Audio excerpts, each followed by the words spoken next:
Assalamualaikum warahmatullahi wabarakatuh. Mari sama-sama kita bersalawat ke atas junjungan besar Nabi SAW. Allahumma salli ala sayyidina Muhammad wa ala alihi washabihi ajma'in. Alhamdulillah, apa khabar semua? InsyaAllah saya doakan tuan-tuan dan puan-puan yang menonton ketika ini berada dalam keadaan sihat sejahtera. Paling penting dilindungi oleh Allah Subhanahu wa taala. Dan juga para penonton sekalian, saya nak ambil kesempatan pada di awal program kita ini untuk hari ini sama-sama kita terus patuh kepada SOP walau di mana sahaja kita berada untuk sama-sama kita putuskan rantaian COVID-19. Baiklah, saya Da'i Hadari temankan anda untuk hari ini Tanyalah Ustaz, biar tahu jangan keliru.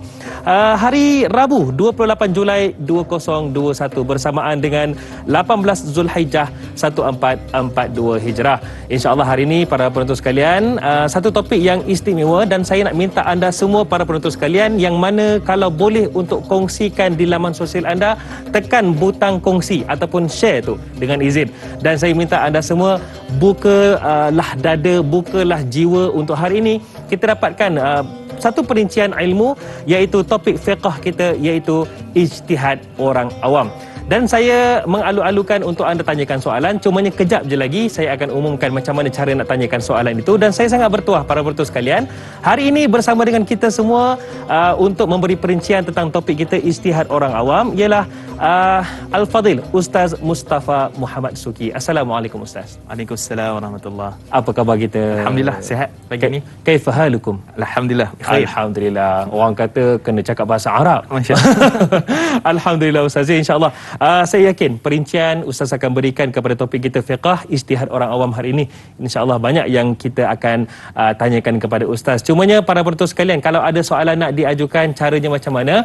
Boleh hubungi kami di talian 1800 881677 ataupun boleh tinggalkan soalan anda di ruangan komen di Facebook rasmi kami Tanyalah Ustaz TV3. Baik Ustaz, sebelum kita nak pergi kepada topik kita fiqh iaitu ijtihad orang awam ini, saya nak kongsikan dengan anda semua para penonton sekalian, ini masa terbaik untuk kita tahu iaitu status terkini COVID-19 dan juga PICK Malaysia setakat 27 Julai 2021, yang mana alhamdulillah program imunisasi COVID-19 kebangsaan, mereka yang telah menerima dos 1 vaksin, tak kisahlah apa jua jenis vaksin, 12.1 juta. Salah seorangnya ialah saya lah. Kemudian dos yang kedua, alhamdulillah 5.7 juta individu telah menerima dos kedua vaksin, yang mana menjadikan jumlah pemberian dos 1 dan juga dos 2 adalah 17,839,476 orang.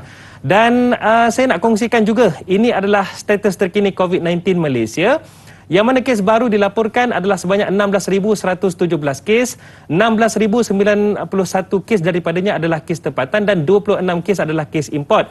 Alhamdulillah kes sembuh sebanyak 11,526 kes, dan saya nak anda semua tumpukan pada yang berwarna merah itu, okey, di mana kes kematian baharu dilaporkan sebanyak 207 kes, menjadikan jumlah kes kematian sebanyak 8,408 kes. Jadi sekali lagi saya nak nyatakan kepada anda semua dengan nada yang agak tegas, terus patuh kepada SOP. Kalau tak ada sebarang keperluan untuk keluar, terus duduk di rumah untuk sama-sama kita putuskan rantaian COVID-19. Baiklah, para penonton sekalian, insya-Allah hari ini kita akan bicarakan tentang fiqh ijtihad orang awam dengan lafaz bismillahirrahmanirrahim. Ustaz, apakah ruang lingkup perbincangan kita sebagai mukaddimah pada hari ini? Assalamualaikum warahmatullahi wabarakatuh. Innal hamdalillah nahmaduhu wa nasta'inuhu wa nastaghfiruh wa na'udzu billahi min shururi anfusina wa min sayyiati a'malina. May yahdihillahu fala mudilla lahu wa may yudlil fala hadiya lahu. Asyhadu an la ilaha illallah wahdahu la syarika lahu wa asyhadu anna Muhammadan 'abduhu wa rasuluh.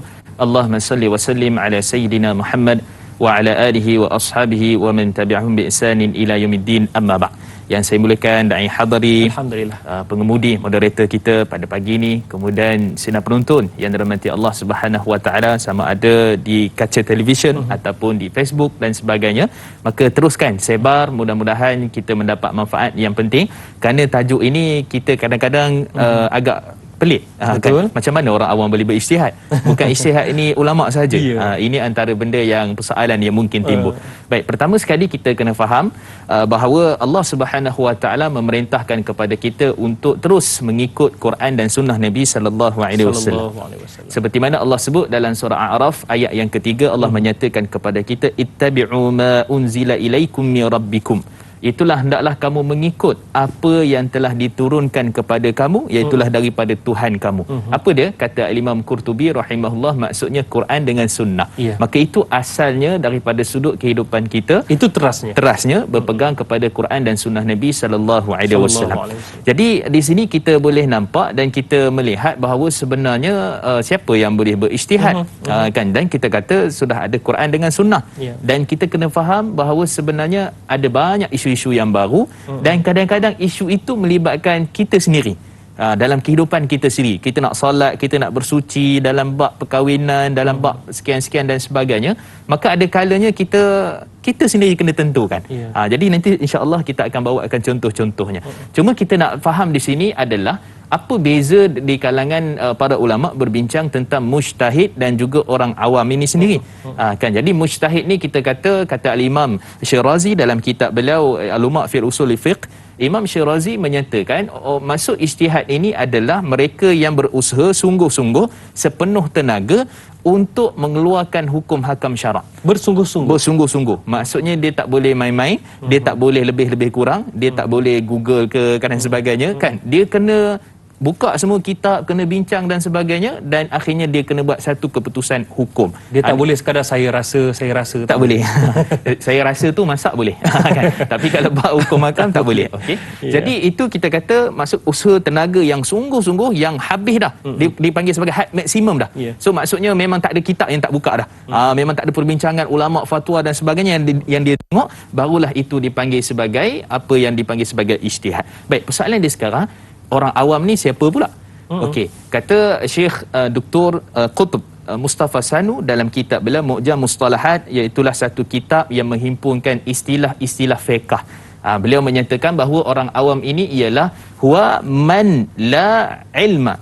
Maksudnya huwa man la ilma anhu bi ahkami syariati khassatan. Yang bermaksud mereka yang mana tidak ada ilmu yang khusus berkenaan dengan hukum hakam syarak. So maksudnya kalau solat dia tahu solat, tapi contohnya kalau contohnya solat itu dalam keadaan tanpa wuduk, ataupun dalam keadaan kita kata tertentulah. So macam mana dia nak selesaikan masalah? Jadi tak tahu. So tak tahu itu maksudnya perlu tanya dan perlu tengok kepada para alim ulama. Jadi orang awam maksudnya dia bukanlah tak tahu apa, kan, bukanlah maksudnya sekian-sekian, bukan, maksudnya dia tak tahu secara khusus, secara mendalam tentang sesuatu hukum, tentang sesuatu perbincangan daripada sudut syariah. Untuk lebih jelas lagi, saya bawa contoh. Apa sebenarnya orang awam ni, dia ijtihad ini, dia tak boleh ijtihad nak menjadikan fatwa. Ini fatwa saya, kan, ini pandangan saya, ini sekian. Itu satu isu, dan itu sebenarnya di peringkat mujtahid ataupun ulama-ulama yang berada pada mekanisme ataupun ketetapan dia yang telah menguasai banyak bidang, yang faqih, yang alim, yang faham fiqh dan sebagainya. Dan tapi untuk kita ni, contohnya saya bawa contoh-contoh yang lebih dekat. Katalah contohnya kita solat kita terlupa bilangan rakaat. Sudah. Dua ke tiga, tiga ke empat. Maka di situ kita perlu berijtihad, dan kita berijtihad di situ maksudnya untuk menentukan kita ni berada pada rakaat ketiga ataupun rakaat keempat. Kan, contoh yang lain, katalah kita solat dalam keadaan sakit. So solat dalam keadaan sakit ni, kita sendiri yang tahu kita sakit ni tahap mana. Contohlah kita kata ni saya ni nak kena solat duduk ni. So awak sendiri yang menentukan sebenarnya tahap sakit awak tu boleh solat duduk ataupun tidak. Katalah contohnya pula pada rakaat kedua, ketiga nanti rasa boleh berdiri pula. So awak sendiri yang berijtihad sebenarnya kena berdiri ataupun tidak. Sebab solat ni bukan terus kena duduk saja. So kalau kata boleh berdiri, kena berdiri sekejap. Itu kewajipan dalam hadis surah Imam Bukhari daripada Imran bin Husain. Nabi bagi tahu dia macam mana keadaan solat. Itu contoh lagi dalam bab muamalat supaya lebih dekat dengan kita. Contohlah kita berhutang. Hutang ni 20 tahun lepas. RM50 ke RM60? Sedangkan bayar hutang tu wajib, dan jumlah itu wajib untuk dibayar dengan berapa banyak yang kita berhutang. Jadi kita pun berijtihad dekat situ, tanya ustaz kata awak kena yakin lah. Ustaz pun tak tahu. Ustaz nak kata 50 ke 60 pun ustaz pun tak pasti. Kan? Nak tanya alim ulama pun mungkin tak pasti. Jadi kita sendiri yang tentukan 50 ke 60 ke dan sebagainya. Contoh lain, katalah kita nak bayar zakat. Bayar zakat ni sekarang mungkin baru ada kesedaran kita bayar zakat. 15 tahun lepas, macam mana nak kira tu? Kita nak andai macam mana? Jadi itu memerlukan kita sendiri berijtihad sebenarnya, dan akhirnya dengan sebab itu boleh kita simpulkan bahawa ada ruang tertentu yang mana orang awam ini berijtihad untuk diri dia sendiri. Contoh lagi, kalaulah kata dalam bab perkahwinan. Bab perkahwinan ini isu berkaitan, ramai setengah orang mesej saya tanya jatuh talak ke tidak. Sebenarnya kita kadang-kadang dia sendiri confused. Sebenarnya dia dah ucap talak ke, talak tu dah jatuh ke belum, dia dah ucap ke belum, ataupun dalam keadaan dia waras ataupun tidak, ataupun dalam keadaan dia marah ke macam mana. Dia sendiri yang kena tentukan. Sebab hakim akan lihat daripada sudut bukti-bukti yang dikemukakan. Kan, maksud ni perbincangan mahkamah lah. Tapi pada asalnya dia sendiri yang berijtihad. Sebenarnya saya memang lafaz. Contohnya kan, sebenarnya saya tak lafaz pun, tapi mungkin saya rasa begitu, tapi saya yakin saya tak lafaz. Contohnya. Jadi di situlah sebenarnya ruang lingkup perbincangan yang kita nak bincangkan hari ini. Bukan cerita nak keluarkan hukum, nak keluarkan fatwa, bukan. Tapi untuk kita sendiri, supaya dalam menentukan kehidupan kita ni, hukum hakam yang berkait, kita sendiri kena buat keputusan dengan tepat di atas keyakinan. Adakah Ustaz bermaksud ijtihad orang awam ini adalah untuk diri mereka sahaja dan bukan melibatkan orang lain? Ataupun bagaimana Ustaz? Okey, secara khususnya begitu. Maksudnya memang untuk diri dia, dan dia memilih untuk dia berlepas diri mungkin daripada sudut hukum, satu, ataupun mungkin memilih yang paling terbaik, satu, ataupun memilih mungkin yang paling dia yakin, yang rasakan itu paling tepat. Boleh jadi begitu. Dalam bab wuduk kadang-kadang keluar bilik air, sebenarnya saya ni dah basuh kaki ke belum? Contohnya kan. Jadi dia sini kena berijtihad. Sebenarnya saya tengok kan ada kesan air kat kaki, tak, macam tak ada kesan air. Ni yakinlah ni kaki tak basuh contohnya. Jadi dia kena wuduk. So di situlah sebenarnya ruang lingkup yang kita nak bincangkan pada hari ini. Kenapa Ustaz? Saya pernah juga berlaku apabila ada individu yang datang jumpa saya ketika selepas melakukan umrah 3 tahun lepas. Katanya, makcik terlupa lah Ustaz, dah tahlul ke belum katanya. Jadi maksudnya ketika itu dibolehkan berijtihad ataupun bagaimana Ustaz? Sebagai contoh? Okey, contohnya dalam umrah dan haji pun banyak isu kan. Betul. Isu berkait dengan tahlul terlupa ataupun tidak. So kita kata biasanya dia akan pergi kepada nak meyakinkan, dia lihat kepada bukti-bukti yang ada. Mungkin kesan rambut ke, ataupun mungkin gunting ke, ataupun mungkin pernah dia dikeluarkan dan gunting dikeluarkan gunting, ataupun mungkin dia tanya kepada orang yang berada siling dia. Ini termasuk juga tawaf. So tawaf tu kadang 6 ke 7 ke berapa kali mustahil lah 7 8 kan. Berapa kali pusing. Dia tanya ustaz pun macam mana ni kan. Dia tanya apa mutawif pun tak dapat nak tentukan. Jadi dia sendiri kena ijtihad sendiri. Sama ada 3 ataupun 4, 3 atau 4. Tapi kalau dia rasa kalau saya ambil 4 ni tak yakin lah, yang yakin 3. So dia kena tambah lagi 4. So itulah ruang lingkup ijtihad yang sebenar, bukan nak keluarkan hukum, bukan nak berkait dengan orang, tetapi untuk kemaslahatan kebajikan diri sendiri. Untuk lepaskan diri sendiri. Saya tertariklah dengan apa yang Ustaz nyatakan tadi, iaitu sungguh-sungguh dalam mendapatkan penjelasan dan juga keputusan hukum. Sebelum kita rehat ni Ustaz, sedikit Ustaz adakah perlu seseorang itu kena tahu, kena membaca dalam satu-satu topik, bab, sebelum meletakkan satu-satu ijtihad buat diri dia Ustaz? Baik. Bismillah wassalatu wassalamu ala Rasulillah. Kadang-kadang benda ni kita tak jangka dia boleh berlaku. Betul. Saya secara umumnya kita kata memang membaca, mengaji, belajar itu memang tuntutan agama. Tapi kadang-kadang dalam isu bab solat kadang-kadang kan. Contohnya kita kata solat waktu sakit tu kan, tiba-tiba rasa macam tengah-tengah solat tu rasa nak pitam. Kan dia waktu tu dia ambil ijtihad dia sendiri untuk solat duduk. Jadi dia tak sempat nak buka kitab tak sempat nak baca dah. So ada keadaan tertentu yang memang kewajipannya untuk dia belajar dan menuntut ilmu, tapi dalam masa yang sama dalam keadaan-keadaan yang terdesak seperti itu, maka pada waktu tu dia sendiri dia berseorangan. Dia berseorangan, maka pada waktu tu cukuplah untuk dia berijtihad sekadar apa yang dia yakin, dan kemudian dia teruskan ibadat dia. Baik, insya-Allah. Baiklah Ustaz, ada soalan daripada penonton kita. Cumanya jawapannya kejap lagi Ustaz soalan daripada Nur Dahlia Biru, ada beberapa soalan lah, antaranya apakah maksud ijtihad, kemudian apakah ulama mustahid perlu memenuhi syarat sebelum berijtihad, kemudian bagaimana keadaan yang menyebabkan orang awam itu perlu berijtihad, dan seterusnya bagaimanakah ni gambaranlah yang dikatakan kaedah fiqhiyah suatu ijtihad itu tidak terbatal dengan ijtihad yang lain. Cumanya pencerahannya sekejap lagi Ustaz InsyaAllah. Jadi kepada anda semua para penonton, kalau nak tahu jawapan kepada soalan sahabat kita Nur Dahlia Biru ni, kejap sahaja lagi. Terus bersama dengan kami dalam Tanyalah Ustaz. Biar tahu, jangan keliru.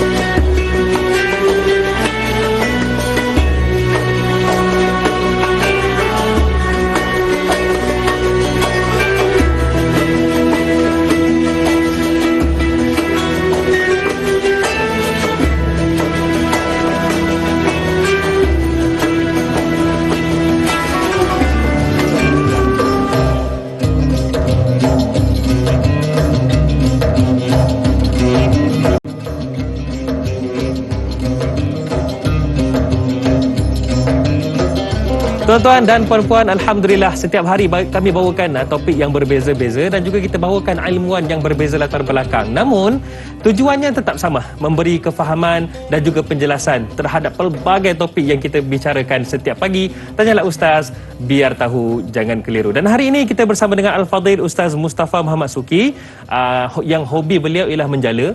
Cumanya sekarang ni PKP tak boleh Ustaz ya? Tak boleh. Tak boleh. Hari ini kita bicarakan topik kita iaitu fiqh ijtihad orang awam. Baik Ustaz, tadi soalan yang ditinggalkan oleh saya tadi iaitu soalan daripada Nur Dahlia Biru di Facebook kita. Katanya, Assalamualaikum Ustaz dan Da'i. Waalaikumsalam. Yang pertama, apakah maksud ijtihad dari sudut bahasa dan juga istilah? Kemudian yang kedua, apakah ulama mujtahid, mereka yang memberi ijtihad, perlu memenuhi syarat yang ketat sebelum berijtihad? Mungkin juga Ustaz boleh bagi perincian. Yang kedua, bagaimana keadaan yang menyebabkan orang awam itu perlu berijtihad? Situasinya bagaimana? Kemudian bagaimanakah yang dikatakan dengan kaedah fiqhiyah, suatu ijtihad itu tidak terbatal dengan ijtihad yang lain? Silakan Ustaz. Baik, bismillah wassalatu wassalamu ala Rasulillah. Terima kasih kepada Puan Nur Dahlia. Jadi berbincang tentang asal ataupun awal berkait dengan apa yang dipanggil sebagai ijtihad ini. So saya dah sebutkan di awal tadi, maka ijtihad ini secara umumnya kata Imam Ash-Shirazi, iaitulah berkenaan dengan usaha, curahan, usaha yang bersungguh-sungguh, yang paling maksimum untuk mengeluarkan hukum hakam syarak. Jadi yang ditanya tadi, maksudnya di sini ijtihad itu bukan sekadar ijtihad untuk orang awam, tapi ijtihad untuk ulama itu maksudnya. Okey, kemudian juga ada sebahagian para ulama juga mentakrifkan lebih spesifiknya kepada orang yang memberi hukum. Siapakah orang yang memberi hukum? Kata Syekh Taqi Uthmani dalam kitab beliau berkenaan dengan usul fatwa, itulah kata beliau, maksudnya adalah pengkhabaran tentang hukum hakam syarak, yang mana perkhabaran ini berkaitan juga tentang akidah ataupun ibadah ataupun perkara-perkara yang berkaitan dengan agama kita. Maksudnya yang ditanya ataupun isu-isu ataupun hukum yang timbul yang memerlukan kepada penjelasan. Itu daripada sudut istilah. Adapun daripada sudut bahasa tadi, dia lebih mudah, maksudnya dia sebut ijtihad ni kesungguhan. Kan sudut bahasanya, ataupun disebut ijtihad ini adalah kita panggil badl juhud. Badl juhud ni maksudnya betul-betul mengeluarkan perah betul-betul apa yang dia tahu dan apa yang dia boleh semak, rujuk dan sebagainya. Okey, itu daripada sudut istilah dan juga bahasanya. Kemudian kita pergi kepada ruang ataupun dipanggil sebagai apakah syarat mujtahid. Kan syarat mujtahid ini bagi nanti kita bincang sikit untuk orang awam dan juga untuk para ulama. Jadi secara umumnya syarat mujtahid ni kata Imam Syatibi dalam kitab beliau Al-Muwafaqat, ini merupakan satu kitab yang boleh melatih seorang boleh jadi mufti ataupun menjadi para alim ulama yang pakar dalam isu berkaitan dengan hukum. Walaupun dia ni lebih kepada maqasidus syariah, tapi usul fiqh pun ataupun tools dengan izinnya, maksudnya alat-alat untuk berijtihad juga ada. Maka kata Imam Syatibi dalam kitab beliau Muwafaqat itu, syarat pertama adalah dia mesti mengetahui Quran dengan sunnah. Quran dengan sunnah ni maksudnya bukan tahu bertajwid. Sunnah, saya tahu sunnah Nabi lah kan. Makan kurma contoh, bukan itu maksud dia. Mengetahui Quran dengan sunnah maksudnya dia tahu 4 perkara. 4 perkara ni maksudnya apa? Dalil, itulah Quran pada sunnah, kemudian dipanggil madlul, kemudian dipanggil dalalah, kemudian dipanggil mustadil. Ini bahasa Arab lah. Jadi apa dia ni? Maksudnya kita kena tahu dalil, cara berhujah dengan dalil, cara menggunakan dalil dan juga cara untuk kita mengeluarkan hukum daripada dalil. Itu maksud faham Quran dengan sunnah tu. Bukan maksud faham Quran dengan sunnah tu saya faham Quran, saya faham. Saya boleh baca kan? Bukan itu maksudnya. Maksudnya macam mana cara nak keluar hukum, macam mana nak berhujah dan apa hukum yang kita boleh buat simpulkan daripada Quran dengan sunnah. Okey, itu yang pertama. Baru syarat pertama. Syarat kedua kena mengetahui bahasa Arab. So bahasa Arab ni sama ada daripada kitab, kadang-kadang ada orang boleh cakap Arab tapi baca kitab macam tak berapa boleh juga. Ada orang yang mana kadang-kadang dia boleh kita kata cakap Arab memang hebat. Kan ada orang yang kadang-kadang dia baca kitab tu memang hebat tapi bercakap tak boleh. Betul. So kita kata kena raikan juga. Yang pastinya dia tahu kaedah ataupun kena belajar balaghah, kena belajar bahasa Arab dan sebagainya. Kenapa dibaca contohnya bila mana terputus amalan anak Adam itu sedaqatin jariyah. Ada baca sedaqatin, ada baca sedaqatun, ada baca sedaqatan. Kenapa? Dia kena tahulah tu.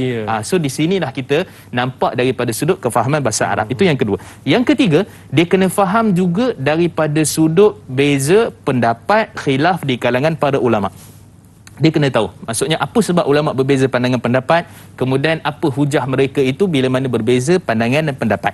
Itu antaranya. Dan kemudian juga dia kena faham daripada sudut isu-isu semasa. Isu-isu semasa. Dan kemudian yang kelima kata Imam Syatibi adalah mesti faham usul fiqah dan juga kaedah istinbat hukum. So usul fiqah ni dia alat. Macam kita nak masak kena ada pisau. Betul. So pisau itu apa contoh garam, gula dan sebagainya kena ada. Kalau tak jadi masak kita tu. Dia jadi benda lain. So kita kena faham benda-benda seperti itu. Dan kata Imam Syatibi kalau ini difaham maka ini insya-Allah boleh mengeluarkan hukum ataupun ijtihad. Dan rintitan bagi soalan yang ketiga tadi berkenaan dengan orang awam. Apa dia punya kaedah ataupun cara dan umumnya? Cantik Ustaz. Bila kita nak sembang tentang bagaimana keadaan orang awam untuk ijtihad, dan kita cerita pasal mustahid yang faqih. Orang awamnya macam mana? Cuma kejap lagi Ustaz. Sebab kita nak raikan pemanggil di talian ketika ini Haji Omar dari Pekan Pahang. Assalamualaikum. Waalaikumsalam warahmatullahi wabarakatuh. Dai Hadari dan Ustaz Mustafa Muhammad Zuki. Saya Omar Abdul Majid dari Felda Cini Timur 3 Pekan Pahang. Assalamualaikum Ustaz dan Dai. Waalaikumsalam warahmatullahi wabarakatuh. Haji Omar sihat? Alhamdulillah. Saya pernah beristihad? Saya tak berani nak istihad ni. Saya takut silap. Jadi silakan dengan soalan. ni Ustaz saya orang kampung saya juga ni. Jadi saya nak tanya pagi ni Ustaz. Saya ni contohlah saya, senang saya bagi contoh diri saya. Kadang-kadang ada orang datang bertanya dengan saya hukum-hukum ni lah. Sedangkan saya ni bukannya pandai pun, bukannya ada ilmu sangat. Macam Ustaz bolehlah jawab. Saya ni orang awam biasa macam ni. Saya pun takut nak menjawab. Tapi apabila tak boleh jawab, kita ni mulalah cari ikut lain pula. Contohnya dia buat di Google. Bila dia tengok di Google ni pun bukannya tepat sangat jawapannya. Jadi soalan saya, apakah boleh contoh saya sendiri memberi jawapan sedangkan saya pun tak berapa pasti apa sebenarnya jawapan yang sebenarnya. Jadi beri jawapan kadang kalau tersilap ini yang parah ni Ustaz. Jadi kalau sekiranya orang macam saya ni tak apa nak ada ilmu ni, boleh ke kalau sekiranya orang bertanya tu kita menjawab sedangkan jawapan itu pun kita tak pasti sama ada betul ataupun tidak. Itu soalan saya Ustaz dan Dai. Terima kasih banyak Ustaz dan Dai. Assalamualaikum. Waalaikumsalam warahmatullahi wabarakatuh. Terima kasih Haji Omar. Cantik soalan tu. Bukan sekat Haji Omar, saya pun orang ingat moderator ni bagus benar, tahu hukum hakam. Tengok-tengok kita pun tak tahu juga. Yelah ilmu kurang. Jadi macam mana Ustaz? Kita risau takut kan kita bagi jawapan-jawapan yang silap. Apakah yang kita perlu lakukan Ustaz? Baik, bismillah wassalatu wassalamu ala rasulillah. Pertama sekali kita kena ada sikap yang dipanggil sebagai tawaduk, rendah diri. Kerana kalau kita melihat di kalangan imam-imam, contohnya Imam Malik rahimahullah, ketika mana anak muridnya Ibnu Qasim ataupun Ibn Qasim tanya 50 soalan. Tanya 50 soalan pada Imam Malik dan kemudian pada waktu itu Imam Malik tak jawab satu pun. Tak jawab satu pun. Dan Imam Malik menyatakan la adri, aku tak tahu. Sebahagian para ulama bahas kenapa padahal Imam Malik, ulama yang besar Imam Malik guru kepada Imam Syafi'i. Ya, betul. Kan? Jadi ramai orang duk tanya kenapa Imam Malik ni jadi macam ni? Kenapa dia tak jawab? Rupanya antaranya mereka menyatakan Imam Malik bukan tak tahu jawapan, cuma Imam Malik tak pasti dan takut tersilap. So kalau ulama pun macam tu, kita setakat ustaz kampung macam saya kan, saya baru nak start kan orang lain dan sebagainya, maka kita kena ada sifat yang seperti itu. Yang tak tahu kita tak tahu dan tak pasti kita tak pasti. Okey, itu daripada satu sudut. Sudut yang kedua, katalah contohnya kita baru dengar mungkin ada ustaz mengajar kuliah-kuliah dan sebagainya, kuliah online ke apa kan. Kebetulan soalan itu seperti mana yang ustaz uraikan. Jadi pada waktu tu kita boleh kata okey, setakat yang saya tahu ada ustaz yang saya pernah dengar namanya sekian-sekian, dia menyebutkan begini. Dalilnya tak silap saya ada dalam Quran, ada dalam hadis sahih contohnya. Kita tak hafal pun Quran dengan hadis tu, tapi kita boleh sebut begitu dan bolehlah kot berpegang pada itu. Dan mudah-mudahan sebab dia tanya tu, saya hanya menyampaikan apa yang ustaz sebut, apa yang telah pun dikatakan. Itu satu sudut. Sudut yang kedua, mungkin kita boleh rujuk contohnya fatwa mufti wilayah, fatwa ulama-ulama terdahulu. Yang tu lebih kita kata kalau contoh di Selangor, fatwa di Selangor, yang tu lebih untuk meyakinkan kita sebenarnya kita bukan menjawab, tetapi kita adalah menukilkan ataupun ada rujukan yang boleh diakses ataupun boleh untuk terus dirujuk pada waktu itu. Jadi itu kita punya kaedah sebagai orang awam lah. Kita tak kata ini pada pendapat saya lah kan, pada pandangan saya, peribadi saya begini. Itu mungkin takut tersilap. Sebab tu kata Imam Syafi'i sendiri menyatakan ra'yi sawab yahtamilul khata'. Pandangan aku betul tapi mungkin ada salah. betul, ra'yu mukhalif khata yahtamilu as-shawab. Pandangan orang yang berbeza dengan aku salah, tapi mungkin betul. So nampak macam tu. Maksudnya Imam Syafi'i sendiri tidak menolak terus. Maksud dengan hujah, dengan kedudukan, kehebatan Imam Syafi'i itu sendiri melihat kepada pandangan itu, dan kita kena ada sifat tawaduk, dan kita hanya menyampaikan, akan menyampaikan, dan kemudian rujuklah kepada yang lebih pakar. Maka itu lebih daripada sudut tawaduk dan juga kita punya rendah hati, dan mudah-mudahan kita seolah-olah nak bagi tahunya itu jawapan ringkas awalnya lah, tapi nak rujuknya ke sana. Nak rujuk pendapatnya begini dan seterusnya. Wallah. Adakah lebih selamat Ustaz apabila ditanyakan, contoh macam Haji Omar katakan tadi, apabila ditanya kita boleh mengkhabarkan kepada orang yang bertanya itu, orang yang nak rujuk kepada kita itu, saya akan bagi jawapan kemudian. Adakah itu lebih selamat? Itu juga boleh daripada satu sudut. Sebab tu juga Imam Ahmad, Imam Syafi'i dan yang selainnya juga para alim ulama, mereka kadang-kala menangguh jawapan. Menangguh jawapan. Memang betul ada kaedah fiqh menyatakan bahawa la yajuz ta'khirul bayan 'indal hajah. Maksudnya tak boleh untuk kita mengakhirkan jawapan ketika mana manusia berhajat. Tapi persoalannya bukan masalah manusia berhajat. Masalahnya kita tak tahu. Masalahnya saya tak tahu. Masalahnya kita tak faham jelas, ataupun isu tu mungkin bukan dalam ruang lingkup kita. Maka pada waktu tu kita kena tangguh. Tak ada masalah. Itu juga termasuk dalam, kadang-kadang orang tertentu ni dia akan tengok, apa ustaz tak boleh jawab? Kan? Apa dia nak kena tangguh, nak kena balik, nak kena cek. Itu untuk kepastian. Dan sebenarnya sebab tu Imam Ibn Qayyim rahimahullah mengarang satu kitab I'lam Waqi'in. Maksudnya apa? Tanda tangan, wakil tanda tangan Allah. So maksudnya itu tanggungjawab besar nak jawab tu kan. Jadi di situ kalau bertangguh itu lebih baik daripada kita jawab kemudian kita menyesal akhirnya. Wallah, itu kita risaukan ya. Baiklah para penonton sekalian, insya-Allah kejap lagi Ustaz akan jawabkan soalan daripada Nur Dahlia Biru. Ada 2 soalan lagi tadi, insya-Allah selepas ini insya-Allah. Jadi kepada anda semua, jangan ke mana-mana, kembali lagi Tanyalah Ustaz, biar tahu jangan keliru.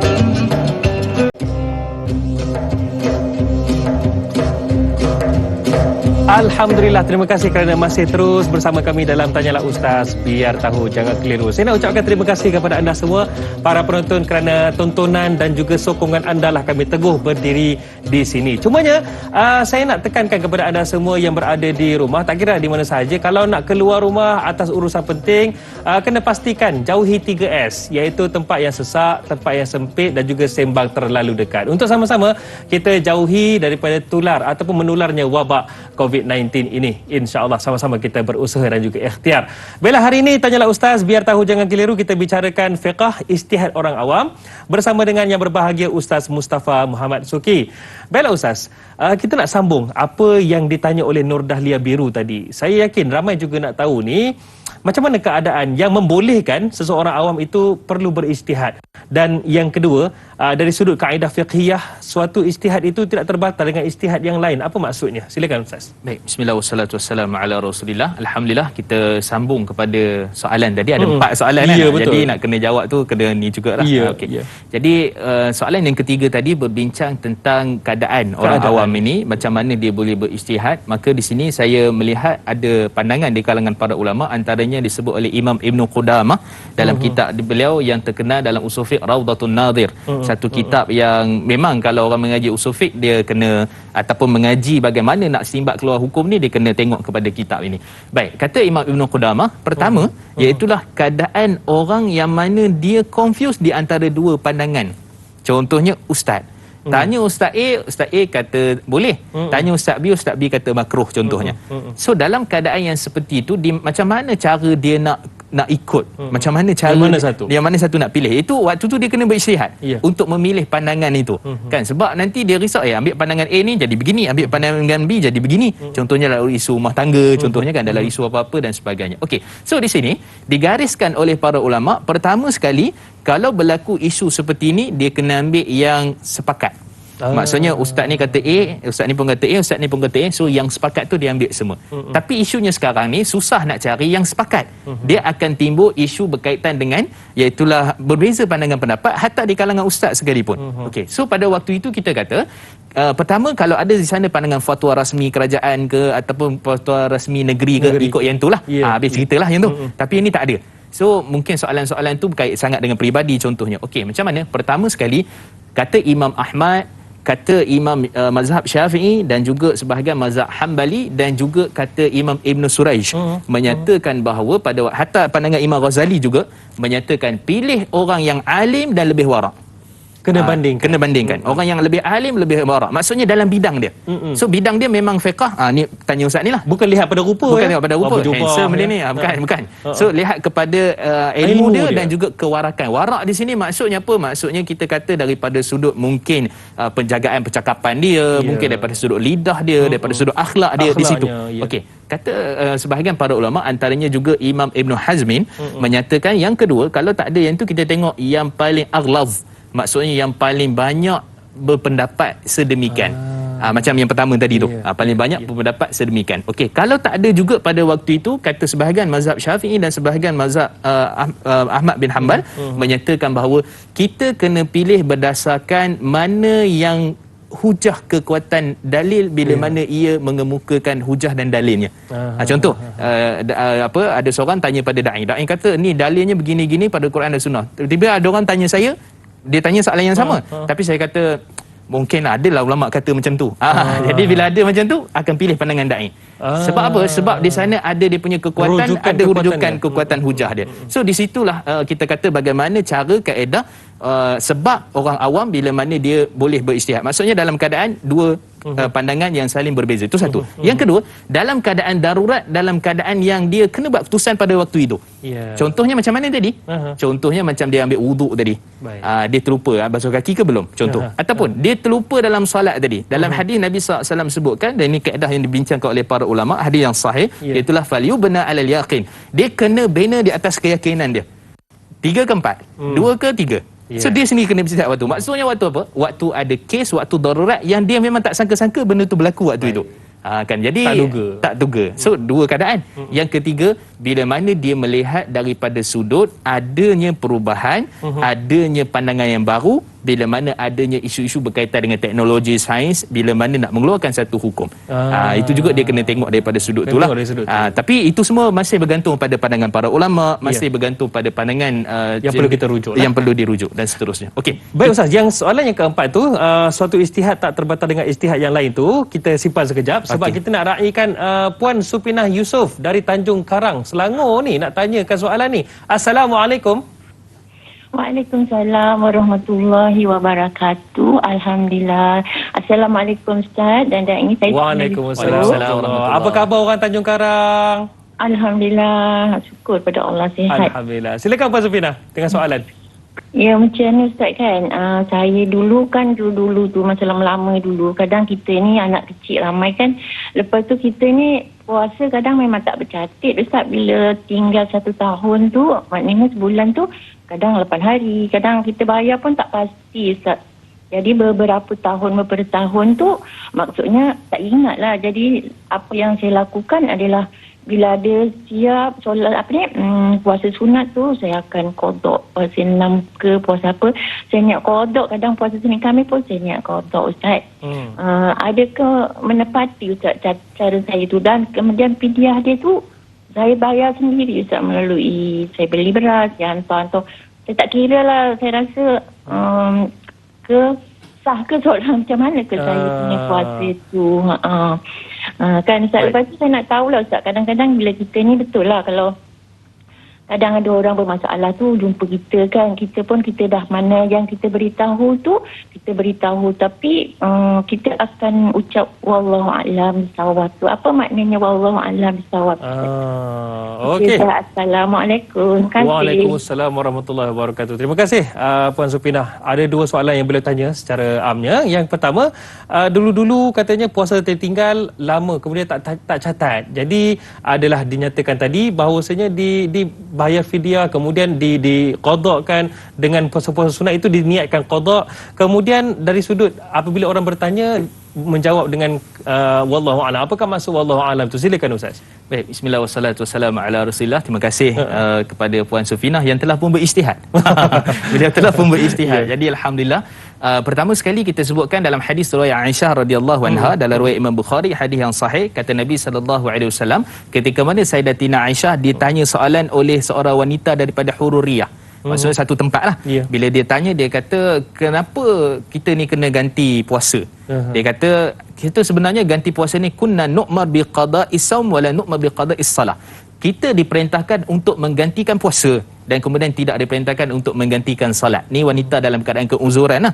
Dan kemudian daripada sini menunjukkan puasa kena ganti. Jadi kewajipan untuk kita ganti ni adalah berdasarkan keyakinan tadi tu, berapa hari yang kita tinggalkan. Jadi berapa hari yang kita tinggalkan itu kita yakin. Katalah contoh 10, 11, ambil 11 lah kot, senang sikit kan. Ataupun 12 ke 14. 12, 14. Tapi kalau biasanya 5 ke 30, itu pelik tu. 5 hari ke 30 hari, itu pelik tu. 30 sekali. 30 sekalian. Jadi jauh sangat pergi dia tu. So kalau kita kata gitu, contohnya lagi kita kata 20 hari ke 30 hari. So kita sendiri beristihad, ambil lah yang lebih pada waktu tu, yang lebih rasa tinggi tu, lebih cantik, lebih baik. Dan kemudian tadi disebutkan tentang fidyah. Fidyah disebut dalam Al-Quran, Allah sebut dalam surah Baqarah ayat 184 dan 185, fa'iddatun min ayyamin ukhar. Maka kamu kena gantikan pada hari-hari yang tertentu, dan itu merupakan dalil tentangnya, iaitu yutiquna fidyah. Maksud kamu kena keluarkan fidyah dan kena bayar dengan fidyah, dan fidyah itu pun tak pasti berapa. So kita kata andaikan ambillah 20 hari tadi, maka ambillah 20 hari itu. Dan dengan sebab itu juga ada tadi persoalan yang dibincangkan tentang puasa sunat dengan puasa qada. Kan, maka kita kata di sisi mazhab Imam Syafi'i, seperti yang disebut oleh Imam Nawawi dan juga Imam Rafi'i, menyatakan bahawa tidak ada masalah. Cuma daripada sudut tu, kata Imam Rafi'i, pahalanya kita kata tak sempurna lah. Tapi lepas kewajipan ganti dia, dan juga dia dapat pahala puasa sunat. Cuma Imam Rafi'i menyebutkan sedemikian. Jadi kita kata itu merupakan salah satu ijtihad, harus ataupun tak, kita kata boleh. Kerana itulah isu yang timbul dalam masyarakat kita. Kan terlupa, kan tak ingat. Jadi itu yang berlaku. Maka alhamdulillah, tahniah kepada Puan Sufinah tadi. Memang itu antara satu benda yang kita boleh buat, kita yakin, dan akhirnya mudah-mudahan dengan sebab itu, sebab tu kata Imam Ibn Battal, Imam Ibn Battal menyatakan apakah isu tentang ihtiyat ataupun ahwat. Ihtiyat ataupun ahwat ni maksudnya kita berjaga-jaga, berhati-hati, mengambil yang lebih banyak itu mungkin lebih baik. Disebabkan mungkin kita tersilap ataupun apa, ambil yang lebih banyak contohnya, yang lebih kita yakin. Maka itu dipanggil sebagai ihtiyat, berhati-hati. Yang itu pun ada dalam kaedah fiqh, dibincang panjang oleh para ulama. Okey, kemudian bila ada orang tanya, wallahu a'lam bis-shawab. Apa maksudnya itu? Maksudnya adalah Allah Maha mengetahui apa yang benar. Maksudnya apakah yang tepatnya dan sebagainya. Sebab tu kita begini, kadang-kadang saya pun pelik. Ada orang buat pengumuman dekat surau masjid. Dia buat pengumuman hari ni, ya jemaah jaga SOP dan sebagainya. Dia kata wallahu a'lam bis-shawab. Kan? Maksudnya ni cerita apa yang benar ni sebenarnya kan? Awak tadi cerita pasal SOP kan? Jadi yang tu tak apa tepat sebenarnya. Wallahu a'lam bis-shawab ni bila mana kita buat satu perkara, hukum ke, ataupun kita perincikan pada orang yang berjawab, ataupun kita memang tak tahu sebenarnya. Kita kata Allah lebih tahulah. Oleh itu rujuklah kepada yang tempat yang sepatutnya. Jadi itu maksudnya boleh guna wallahu a'lam bis-shawab. Ni kadang-kadang kita kata tengah ni tuan-tuan silalah ambillah makanan apa semua dekat apa, ada orang sedekah luar masjid. Jadi wallahu a'lam bis-shawab. Jadi kena betul juga guna tu. Jadi Allah Maha mengetahui itu. Maksudnya apa? Bila mana kita ada kemusykilan, tak yakin dan sebagainya, maka kita kata Allah lebih benar, Allah yang lebih tahu kebenarannya, maka rujuklah kepada yang pakar. Sedikit Ustaz, sebelum Ustaz nak sambung tentang Nodalia Biru, soalan yang terakhir tadi itu, dalam ayat yang mana Ustaz bacakan tadi, mungkin ini juga beristihad, fidyatun ta'amu miskin. Memberi fidyah kepada memberi makan kepada orang-orang miskin. Jadi adakah kita boleh istihad sendiri menentukan siapakah orang miskin itu? Baik, satu persoalan yang sangat baik. Pertama sekali, kita kata sebenarnya yang paling terbaik bagi tahu kepada pusat zakat lah. Dengan harga yang RM4 berapa tu, ataupun kita bayar RM5 contohnya, ataupun dengan lauk ke terpulang. Lebih itu lebih baik. Jadi pada waktu itu yang pertama. Tapi katalah contohnya kita ni nak bagi cepat. So nak bagi cepat ni, orang di sekeliling kita dengan istihad tu apa? Kita sendiri memang nampak dia ni memang fakir miskin. Nak lebih baik lagi apa dia? Kita tanya-tanyalah orang kat masjid, dia ni termasuk tak dalam lift asnaf. Itu lebih bagus. Kan orang di masjid ataupun yang mengusulkan fakir miskin, yang mana aktif dengan program-program fakir miskin, kita tanya dia, maka kita salurkan. Itu lebih tenteram daripada kita nak tengok kereta kan, tengok rumah, tengok ada Astro contohlah kan, ada pairing ni, ada itu contohnya kan, ini orang kaya ni. Kita kata yang itu penilaian daripada sudut luaran. Tapi dalaman kita tak tahu, maka kita serahkan. Kalau ada list asnaf, maka itu lebih baik. Tapi kalau bayar terus ke pusat zakat, mereka uruskan yang tu lebih baik, lebih afdal. Wallahualam. Okey Ustaz, jawapan kepada soalan keempat, iaitu mengenai suatu ijtihad tak terbatal dengan ijtihad yang lain tu, sekejap je lagi kita simpan dulu ya. Sebab apa? Kita nak rehat seketika, kembali lagi selepas ini. Tanyalah Ustaz, biar tahu jangan keliru.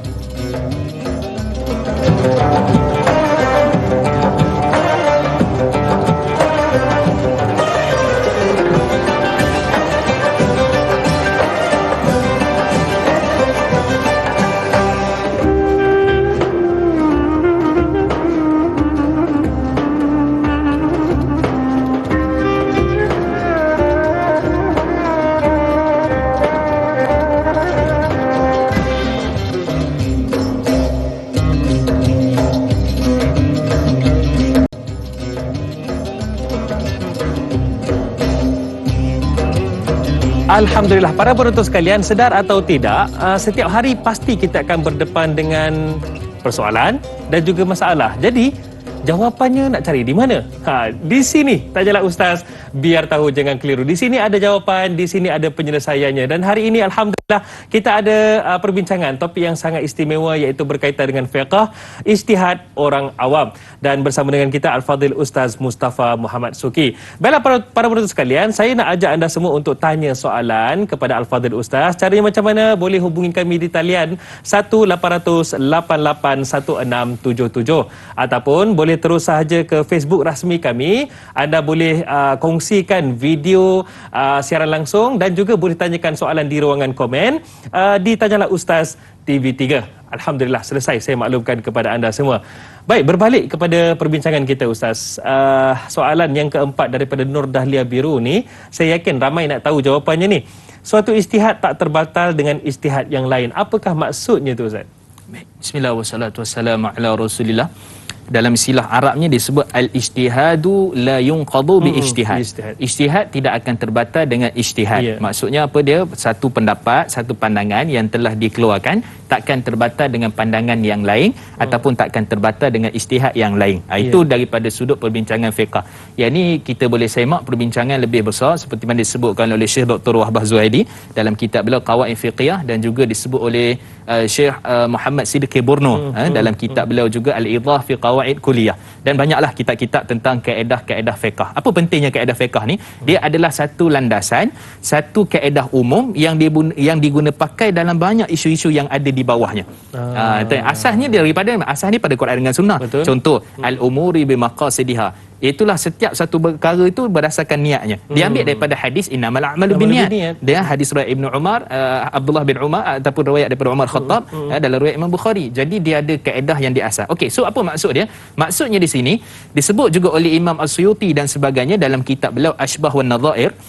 Itulah maksudnya bila mana satu orang dia berijtihad, dia tak boleh kata ijtihad yang tu salah, silap, tertolak, ataupun kita kata tak boleh pakai. Sebab apa? Kadang-kadang ijtihad ulama, katalah contoh kurun ketiga, mungkin sekarang boleh pakai ijtihad tu.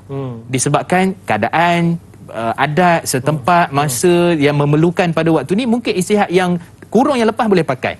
Jadi kita tak boleh nak kata, kita boleh kata daripada sudut asasnya adalah ijtihad yang mana yang dulu tu kita abaikan, tak pakai, tapi sekarang tapi pada waktu itu tak boleh kata kita tolak terus, sebab nanti mungkin ada ijtihad sama pada tahun ni ataupun pada sekarang ni yang perlu pakai pada ijtihad yang sama macam orang yang telah keluarkan hukum waktu tu, disebabkan keadaan, masa dan sebagainya. Okey, tapi dalam keadaan kita seorang awam, kita suka kaitkan seorang awam ni, dia macam mana? Contoh gini, katalah satu, ini disebut oleh Imam Suyuti dan sebagainya, katalah seorang ini dia ketika mana dalam keadaan haid sebagai contoh. So dia confused, dah kering ke belum? Maksudnya pada hari ke-6 dan ke-7 dah kering ke belum, dah kering ke belum. So dia kata 6 lah kot, kering. Macam mana nak putuskan untuk mandi? Macam mana nak putuskan untuk mandi? Tapi bila dia tengok dia tak yakin pula, 7 contohnya. Maka pada waktu tu dia kena check, dan kemudian pada waktu tu dia kena ambil hari yang ke-8 untuk betul-betul yakin dan pasti. Ini contohlah contoh. Contoh yang lebih dekat lagi dekat kita adalah ketika mana satu orang dia nak berwuduk. Ini Imam Suyuti sebutkan dalam Asybahun Nadhair. Dia nak wuduk, dia ada satu bekas, dan bekas tu dia rasa macam bekas ni dah terkena najis. Tapi dia ada dua bekas. Dia pergi bekas yang kedua. Bila dia nak wuduk, dia rasa bekas ni pun macam kena najis. Waktu itu dia kata ijtihad yang pertama tadi tu untuk menyatakan bekas A tu ada tidak terkena najis, dan ijtihad bekas B juga untuk menyatakan tak terkena najis sebab ditukar tadi, maka pada waktu tu dia tak terbatal dengan ijtihad. Maksudnya dia kena guna air lain. Dia tak boleh guna bekas A, tak boleh guna bekas B sebab dia dah confused dah ni.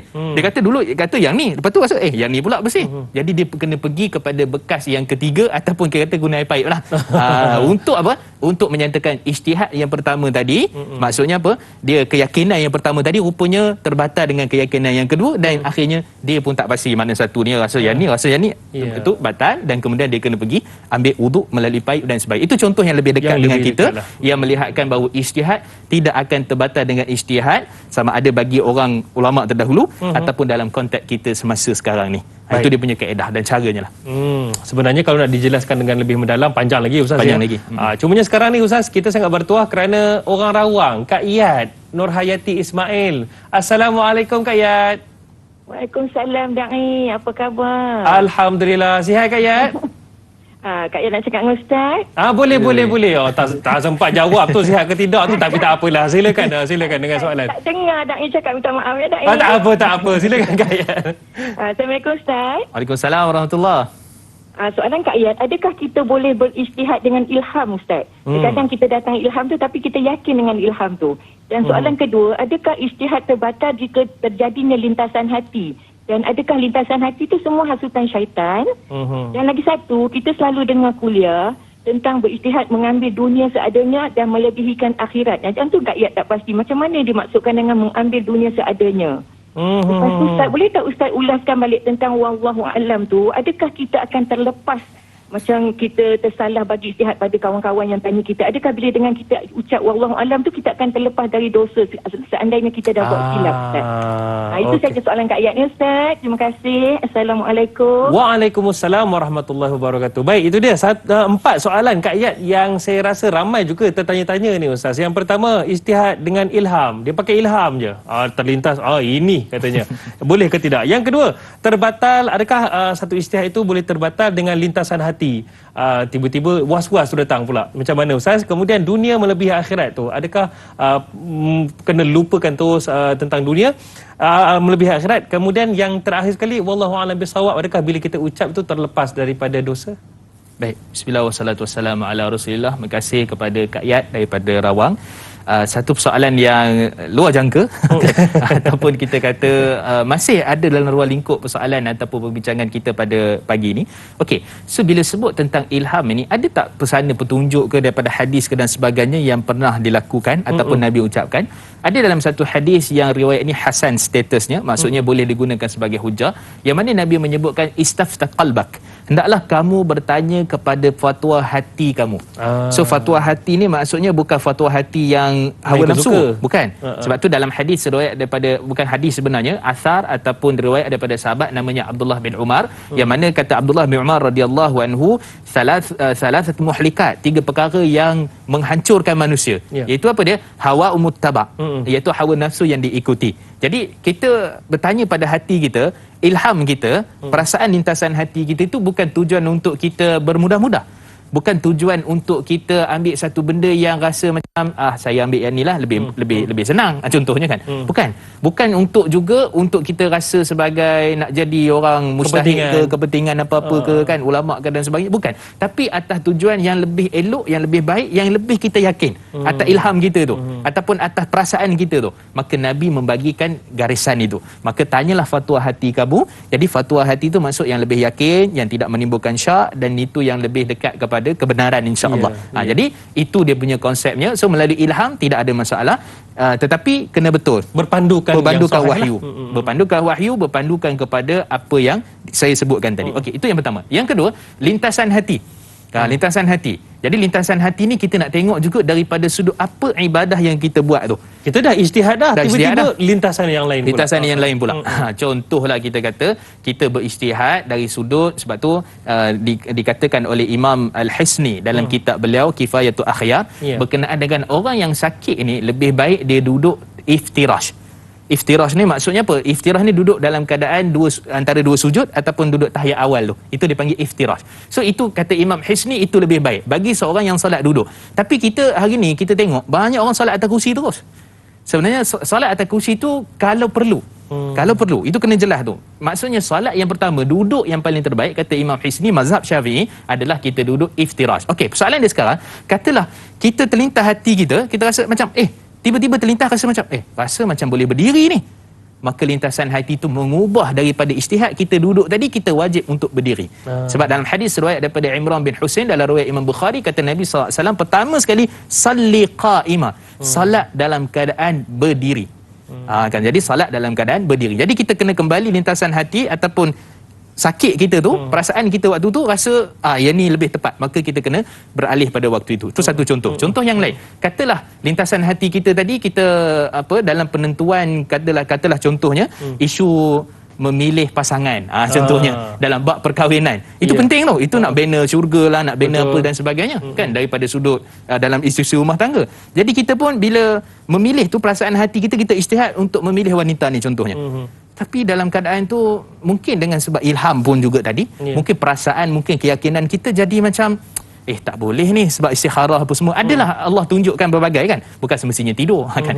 Jadi Allah tunjukkan. Jadi pada waktu itu kita lintas hati kita rasanya tak boleh lah kot, nanti dululah kot. Kemudian jumpa pula dengan contohnya ataupun memilih, dalam keadaan memilih. Ni biasanya siapa? Perempuan lah. Kan 3 orang sekali datang nak meminang, contoh dah, kan. Contoh masya-Allah. So dia sendiri kena ijtihad waktu tu, mana satu yang dia nak pilih. Mungkin tengok background, mungkin tengok dia punya, kalau ada contohnya ceramah kat YouTube, tengok sikit jenis maki orang ke, kan, contoh dia kena tengok tu contohnya. Tengok status Facebook ke, contohlah, kena cari, kena tengok.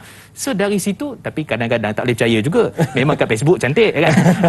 Itu semua kita kata perlu pada keyakinan, ilham, dan akhirnya kita menentukan keputusan itu. Itu kita kata antara contoh yang sangat berkait dengan apa yang ditanyakan oleh Kak Yat tadi lah. Okey, kemudian seterusnya tadi, dunia melebihi akhirat. Allah sebut dalam surah Al-Qasas ayat 77, Allah menyatakan kepada kita, wabtaghi atakallahu daral akhirah wala tansa nasibaka minad dunya.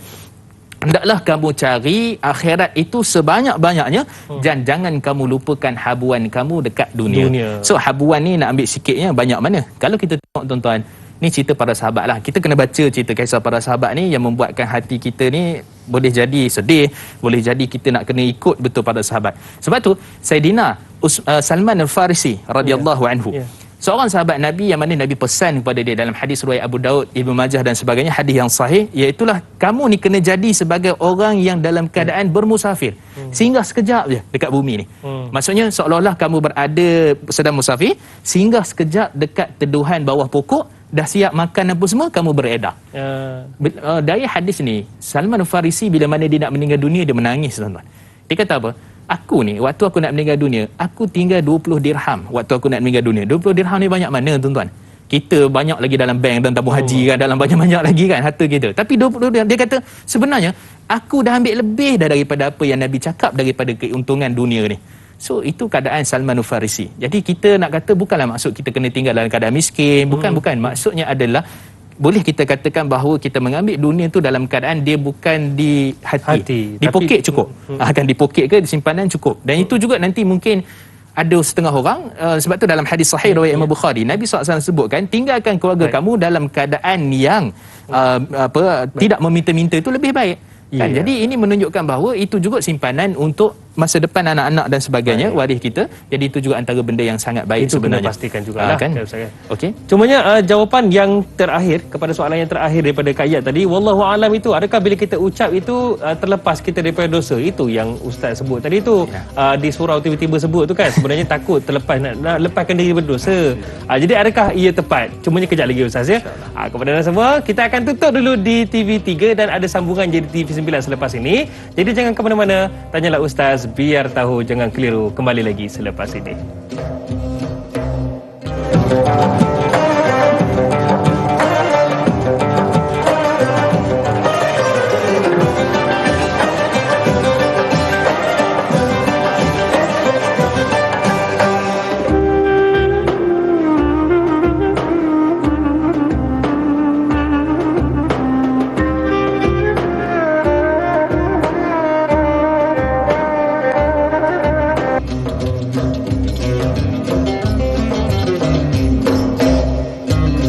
Alhamdulillah, alhamdulillah. Terima kasih kepada para penonton sekalian kerana masih terus setia bersama dengan Tanyalah Ustaz.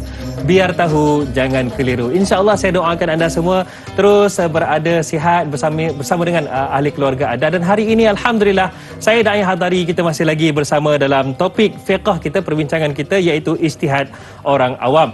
Dan saya nak ajak anda semua, jom sama-sama kita doakan kepada semua yang berada di Malaysia ini, rakyat Malaysia, terutamanya mereka juga yang berada di barisan hadapan, para frontliners dengan izin, dan juga para pemimpin kita, insya-Allah terus kuat dalam memperjuangkan mereka yang kurang bernasib baik dan juga mereka yang berhadapan dengan sakit COVID-19. Dan mereka yang sakit juga kita doakan supaya kembali sembuh, insya-Allah. Amin ya rabbal alamin.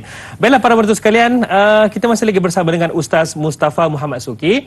Baiklah Ustaz, tadi sebelum kita nak rehat seketika ke bilik berita, kita sempat berbincang dengan jawapan daripada soalan Kak Iyad tadi. Cumanya ada satu soalan daripada Kak Iyad yang kita tertinggal tadi, iaitu adakah dengan sebab seseorang itu selepas menghuraikan jawapannya kepada mereka yang bertanyakan soalan, berijtihad, jadi adakah bila sebut wallahu a'lam bissawab itu terlepas daripada dosa? Silakan Ustaz. Baik, bismillah wassalatu wassalamu ala rasulillah. Terima kasih pada Kak Iyad tadi. Kita sambung dia punya jawapan. Jawapan saya wallahu a'lam bissawab. Jawapannya betul. Baik, tuan-tuan dan puan-puan rahmati Allah Subhanahu wa taala, sidang penonton, sebenarnya memang tradisi para ulama. Kan antaranya dinukilkan daripada Saidina Abdullah bin Mas'ud, diriwayatkan daripada Imam Ahmad bin Hanbal, menyatakan Saidina Abdullah bin Mas'ud ini beliau berkata, kalau sesiapa ditanyakan dengan persoalan, kemudian dia mengetahui jawapannya, tetapi kalau dia tak mengetahui jawapannya, maka jawablah wallahu a'lam, Allah Maha mengetahui. Dan itu antara benda ataupun antara perkara yang para ulama bincangkan ataupun ulama pakai dia punya istilah wallahu a'lam bissawab. Itu yang pertama.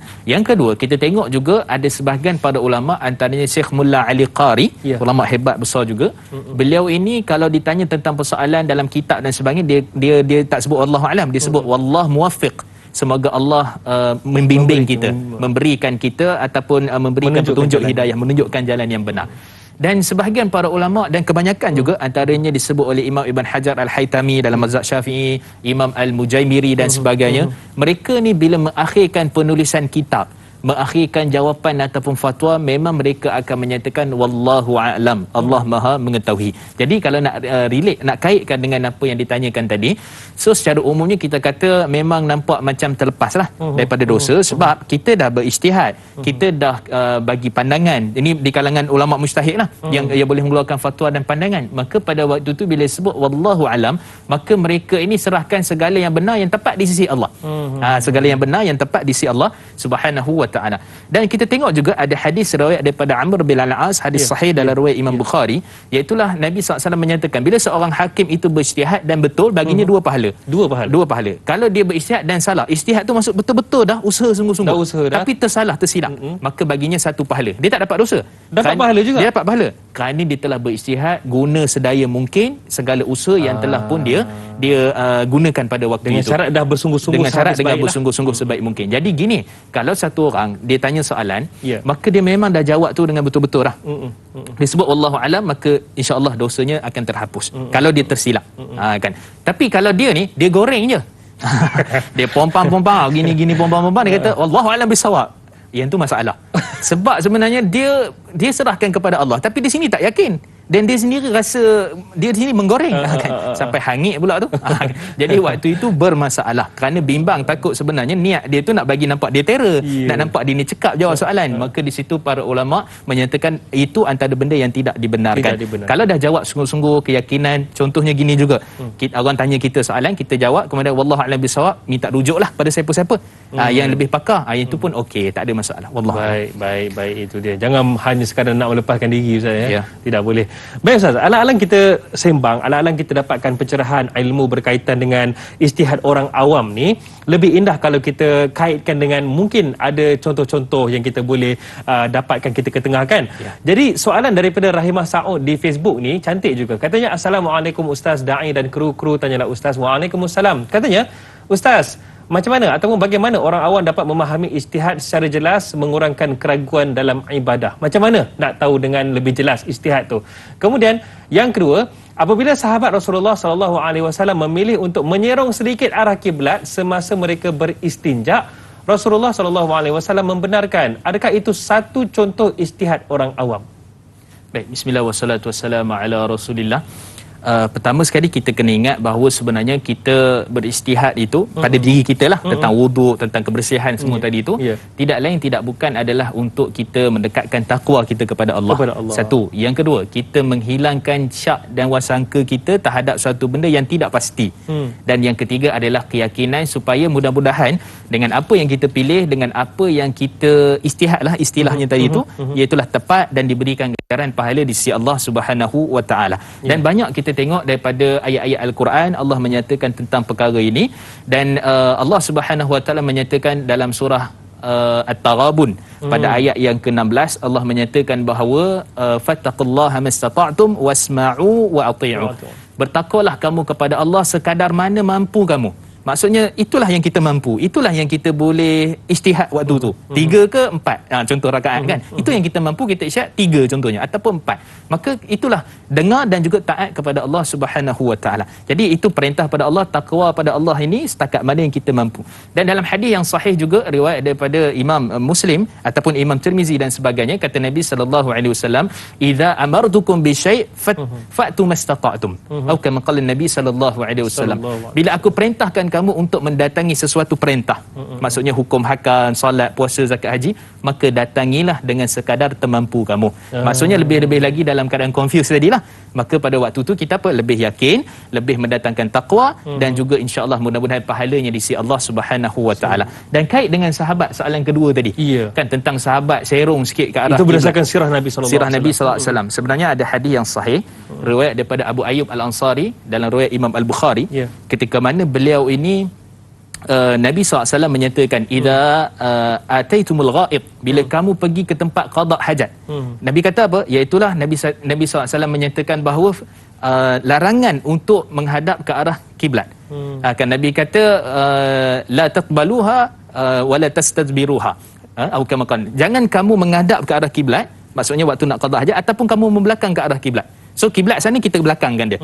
Kan? Kemudian kata Nabi sallallahu alaihi wasallam, walakin syarriku agharribu. Akan tetapi kamu talakan ke arah barat dan juga talakan ke arah timur. Maksudnya dia cerita kat Madinah ni. Kat Malaysia mungkin timur baratnya adalah kiblat. So ceritanya dekat Madinah. Jadi pada waktu tu Abu Ayyub Al-Ansari, sahabat Nabi SAW, dia pergi ke Yaman. Bila pergi ke Yaman, macam beza sikit kiblat dia. Maka Abu Ayyub Al-Ansari dia serong sikit. So, jadi ini perubatan sahabat. Jadi sahabat Abu Ayyub Al-Ansari dia serong sikit. Jadi kalau kait dengan ijtihad tadi, sebenarnya ijtihad ini bukan ijtihad orang awam. Bukan contoh ijtihad orang awam, tapi ijtihad para sahabat yang penuh dengan ilmu. Sebab tu Imam Syafi'i disebut oleh Imam seorang ulama yang besar, Abu Ma'ali Haramain Al-Juwaini, dalam kitab Burhan fi Ulumul Quran, Burhan fi Usul Fiqh, beliau menyatakan bahawa Imam Syafi'i meletakkan perkataan dan kedudukan sahabat ni sangat tinggi. Apa dia? Quran Sunnah satu level, ijma' sahabat dan juga perkataan sahabat. Itu Imam Syafi'i punya standard. Maksudnya dia bukan orang awam, bukan biasa, tetapi dia berdasarkan panduan wahyu. Dan ijtihad itu contoh kita. Contoh, kalau nak relate dengan ijtihad kita sekarang. Okey. Nabi kata jangan hala ke arah kiblat, jangan membelakangi kiblat. Kita buat rumah. Kebetulan rumah kita tu memang menghadap ke arah kiblat. Dia punya tandas dia tu. Maksudnya kita setiap kali nak qada hajat tu memang sama ada menghadap kiblat ataupun membelakangi kiblat. Cerita sekarang ni macam mana? Sebab Nabi kata Nabi tak bagi membelakangi kiblat. Jadi macam mana nak buat tu? Macam mana nak buat tu? Jawapannya kejap lagi Ustaz. Kalau anda nak tahu macam mana jawapan dia, alamak dah, potong tangkona. Jawapannya sekejap saja lagi. Para penonton sekalian, kita rehat seketika, kembali lagi selepas ini. Tanyalah Ustaz, biar tahu jangan keliru.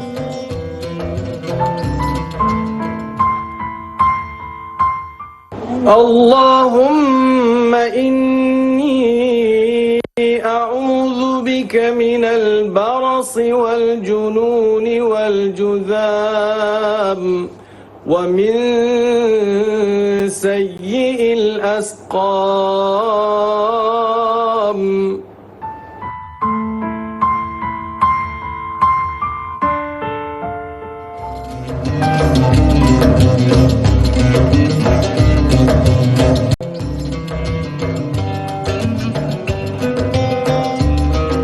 kasih para penonton sekalian kerana masih terus setia bersama dengan rancangan Bual Bicara Agama nombor 1 di Malaysia, iaitu Tanyalah Ustaz TV3. Alhamdulillah, dan hari ini Tanyalah Ustaz kita bicarakan, kita sembang-sembangkan, dapatkan manfaat, iaitu topik kita fiqh ijtihad orang awam. Saya nak ajak anda semua untuk kongsikan siaran langsung kita ini di laman sosial masing-masing untuk kita dapatkan pahala yang berterusan. Itu sangat penting sebagai bekalan kita. Dan Alhamdulillah, hari ini kita bersama dengan Ustaz Mustafa Muhammad Suki, kita dapatkan ilmu berkaitan dengan fiqh ijtihad orang awam.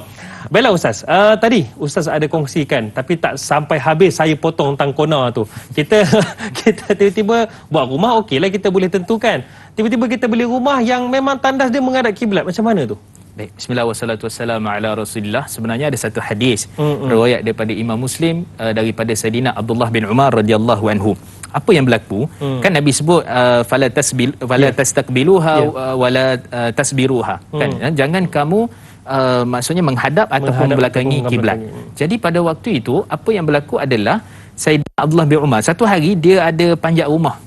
Dia panjat rumah ni untuk satu keperluan. Bila panjat rumah tu dia ternampak Nabi sallallahu alaihi wasallam, Nabi tak membelakangi kiblat pun. Nabi membelakangi kiblat, dan juga dalam masa yang sama menunjukkan perbuatan Nabi dengan percakapan Nabi berbeza. Tadi Nabi kata jangan menghadap kiblat, jangan kamu membelakangi kiblat. Tiba-tiba Nabi sendiri buat macam tu. Jadi rupanya di sini para ulama buat kesimpulan, Sayyidina Abdullah bin Umar tak ada masalah, lagipun rumah kakak dia pun. Sebab tu Hafsah binti Umar kahwin dengan Nabi sallallahu alaihi wasallam kan. Jadi waktu tu ada keperluan, terlihat, ternampak, maka rupanya para ulama buat kesimpulan, kalaulah rumah itu ada dinding yang menghadap, so waktu itu dalam keadaan seperti itu tidak jadi masalah untuk dia membelakangi ataupun mendepangi kiblat. Tapi lebih baik kalau kita buat rumah tu sendiri, ni ijtihad kita lah, buat rumah itu sendiri, sama ada kita buat sendiri ataupun upah orang lah, tapi buat sendiri, bukan yang dah siap kan. Jadi waktu itu lebih baik kalau kita buat jangan membelakangi ataupun mendepangi arah kiblat kalau dapat. Kalau dapat pada waktu itu kena usahalah. Ijtihad kita, wallahu alam. Baik Ustaz, hari ini kalau tak bincang tentang kait dengan isu semasa tak lengkap lah. Tambah-tambah bila sebut tentang ijtihad ni, zaman sekarang banyak ijtihadnya, terutama bila kita kaitkan dengan zaman teknologi, juga berkait dengan perubatan.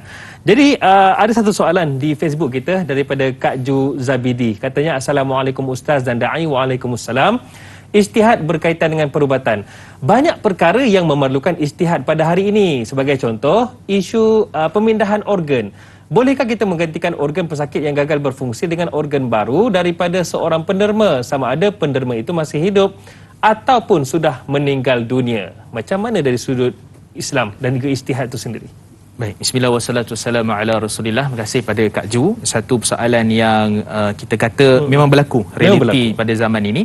Tapi sebenarnya kita tak ada ijtihad dah, sebab dia telah pun diputuskan oleh para ulama. Kalau kita melihat Malaysia antara yang awal adalah negeri Perlis, 1965 dah fatwa. Kemudian diikuti oleh Johor, Selangor 2001 dan seterusnya, dan Majlis Fatwa 1970 telah keluarkan fatwa. Maksudnya harus menderma organ dengan syarat. Waktu tu bincang tentang jantung dan sebagainya lah. Maka dengan syarat pertama sekali adalah derma organ itu dalam keadaan ada wasiat ataupun keizinan daripada pesakit, si penderma tadi. Kalau dia melibatkan urusan berkaitan dengan jantung, maka Majlis Fatwa menyatakan bahawa mestilah orang tu dah meninggal dunia. Kan takkan hidup lagi, ambil orang yang hidup. Akan syarat dia. Yang ketiga, mesti tidak ada unsur-unsur perniagaan, pemerdagangan organ, bukan manusia je kan, organ dan sebagainya, bukan letak harga dan sebagainya. Maka itu antara benda yang dibincangkan oleh Majlis Fatwa Kebangsaan. Jadi saya lebih cenderung kepada pandangan ini, Majlis Fatwa Kebangsaan, dan itu lebih kuat lah. Dan juga ini sebenarnya bukan setakat Majlis Fatwa Kebangsaan, bahkan ada juga Majma' Fiqh Islami, Majlis Fatwa Kuwait, Majlis Fatwa Lajnah Ad-Daimah, Majlis Fatwa yang lain dan sebagainya menyatakan harus, dan juga Fatwa Syekh Dr. Qaradawi harus berkaitan dengan menderma organ dengan syarat-syarat yang kita sebutkan tadi. Tapi sebenarnya ada juga ulama yang tak bagi. Sebab antaranya Syekh Mutawalli Sya'rawi, seorang ulama tafsir besar di Mesir, meninggal rahimahullah dengan sebab tertentulah.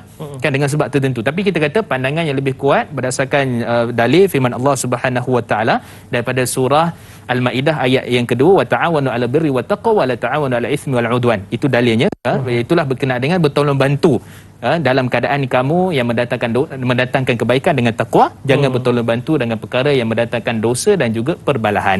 Jadi di sini menunjukkan bahawa harus derma organ. Dan ada tak kita nak istihad? Ada.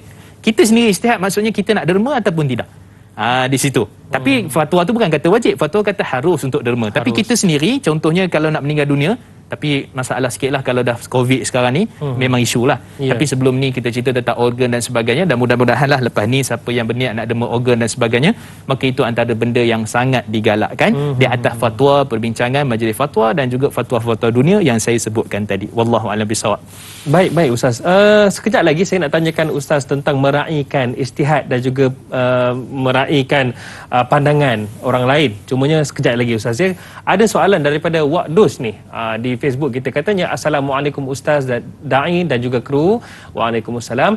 Apakah persamaan dan perbezaan antara ijtihad dan juga taklid? Silakan. Baik, bismillah wassalatu wassalamu ala rasulillah. Terima kasih pada soalan yang disebutkan tadi. Okey, ijtihad tadi kita sebut Imam Syirazi menyatakan ijtihad adalah usaha sungguh-sungguh. Lepas tu kita kata dengan betul-betul, dengan maksimum untuk mengeluarkan satu hukum hakam syarak. Itu dipanggil sebagai ijtihad.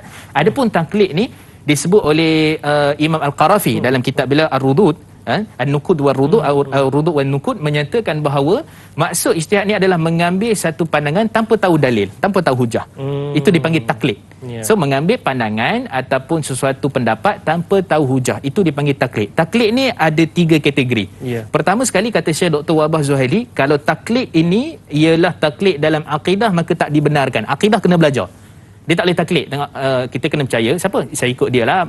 Apa ikut je lah. Saya percaya akidah. Tak boleh. Dia kena belajar. Apa itu Allah Maha Berdengar, apa itu tauhid, apa itu perkara yang mensyirik, dia kena belajar betul-betul. Baik, satu. Yang kedua, kalau perkara itu melibatkan urusan fiqh dan isu-isu furuk, cabang, dia kena taklid kepada orang-orang tertentu, maksudnya mungkin ustaz, mungkin fatwa dan sebagainya, maka pada waktu tu kata Imam Izzuddin Abdul Salam dan disebut juga oleh Imam Ibn Abi Bar, wajib untuk dia taklid pada waktu itu. Sebab dia tak tahu, maka dia kena taklid kepada orang yang alim. Itu juga pendapat Imam Amidi dan yang selainnya.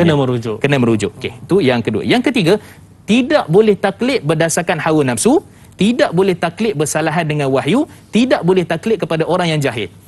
Dia tengok dekat RNR tu, orang tu solat. Macam tu solat rupanya. Kan?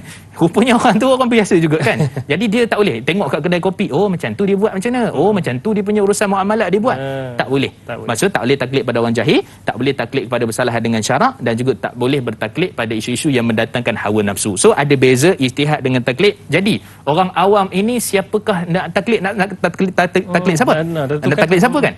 Jadi pada waktu itu kita kata Syekh Hasani Makhluf, satu ulama besar di Mesir, beliau menyatakan mazhab orang awam ini adalah mazhab mufti. Siapa yang bagi fatwa, pandangan, kadang-kadang itulah yang dia pegang.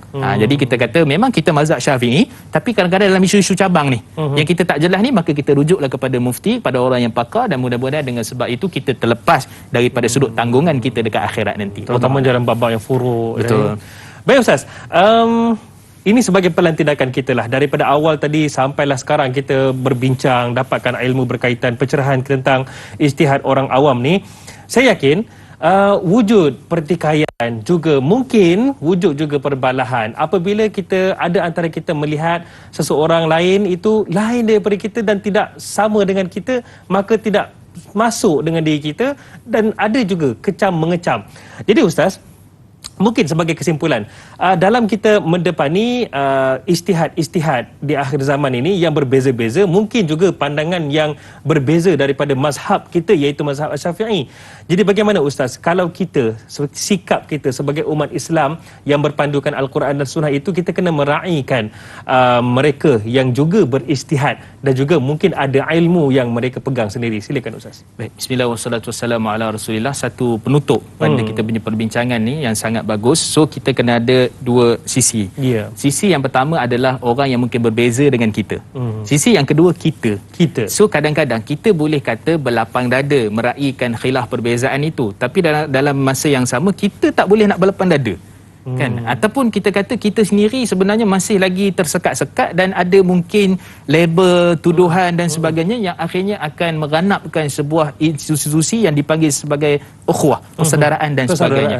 Jadi kita boleh faham di Malaysia ni sebenarnya kalau melihat kepada enactment, melihat kepada negeri-negeri, maka Perlis adalah yang berbeza sikit. Kerana mereka berpegang kepada pandangan 4 mazhab yang dipilih sebagai pandangan yang rajih dan sebagainya. Jadi kita contohnya macam di Selangor ataupun di Kedah ataupun di Pahang dan sebagainya, kita berpegang kepada maksudnya pandangan muktamad mazhab Syafi'i. Lepas tu kalau tak ada pandangan lemah dalam mazhab Syafi'i, kalau tak ada barulah tengok kepada pandangan-pandangan 4 mazhab sebagai contoh. Jadi ini kita kata ruang lingkup negeri. Jadi berbeza tu daripada sudut negeri, kita kena berlapang dada. Contoh Perlis berlapang dada dengan Selangor, Selangor berlapang dada dengan Perlis, negeri berlapang dada sesama negeri, maka akhirnya kita akan timbul satu institusi yang harmoni. Itu jadi, sepatutnya. Itu sepatutnya. Dan isu berkenaan dengan khilafiyah, perbezaan pendapat dan sebagainya, kita kena pilih ataupun kita kata sebagai kena duduk di tengah, menjadi orang yang memerhati dan menjadi orang yang sentiasa ikut seruan yang kita kata berlapang dada tu. Bukan kita sebut berlapang dada lah dekat Facebook kan. Berlapang dada lah dekat hanya sebut lah. Bukan hanya sebut, tapi kita antara orang yang tak berlapang dada. Kita tak boleh terima pendapat orang, pandangan orang dan sebagainya. Maka kita kena jadi orang yang betul-betul berlapang dada. Bukan hanya sekadar kita label orang dan sebagainya. Kerana Malaysia, khilaf mazhab itu adalah satu rahmat yang mana kadang-kadang dia memberi kebaikan kepada kita. Masya-Allah, tabarakallah. Tambahan pula dalam bab berijtihad Ustaz ya. Kenalah kita ni ada jiwa sifat yang terbuka, mendengar pandangan orang lain, merujuk kepada mereka yang lebih aula Ustaz ya. Baiklah Ustaz, sebagai penutup, kita mungkin murnikan pagi kita ini dengan doa daripada Ustaz. Silakan Ustaz. A'udzubillahi minasyaitonirrajim. Bismillahirrahmanirrahim. Alhamdulillahirabbil alamin wassalatu wassalamu ala asyrafil anbiya'i wal mursalin wa ala alihi wa ashabihi ajma'in. Allahumma faqihna fid din wa 'allimna at-ta'wil wa hdina siratal mustaqim siratal ladzina an'amta 'alaihim ghairil maghdubi 'alaihim waladdallin. Amin. Allahumma inna nas'aluka 'ilman nafi'a wa rizqan thayyiba wa 'amalan mutaqabbala. Rabbana atina fid dunya hasanah wa fil akhirati hasanah wa qina 'adzabannar. Wa sallallahu ala sayyidina Muhammad wa ala alihi wa ashabi wa man tabi'ahum bi ihsani ila yaumiddin. Walhamdulillahi rabbil alamin. Taqabbalallahu minna wa minkum. Inna wa minkum taqabbal ya karim. Alhamdulillah, terima kasih kepada Al-Fadhil Ustaz Mustafa Muhammad Suki kerana sudi bersama dengan kami. Kita dapatkan pencerahan tentang fiqh ijtihad orang awam. Terima kasih Ustaz. Insya-Allah kita akan bersama lagi masa depan insya-Allah Ustaz ya. Bila para penonton sekalian, jangan lupa Dai Hilman menanti anda esok bersama dengan Al-Fadhil Ustaz Ilyas Ismail di mana topik sirah esok iaitu Abu Dujana Simak bin Khurasha. Satu ilmu yang kita akan dapat esok mengenai sirah insya-Allah. Baiklah, saya Dai Hadari mohon permisi undur diri. Jadikan Al-Quran dan Sunnah sebagai panduan hidup kita. Selamat dan berjaya dunia akhirat. Assalamualaikum warahmatullahi wabarakatuh.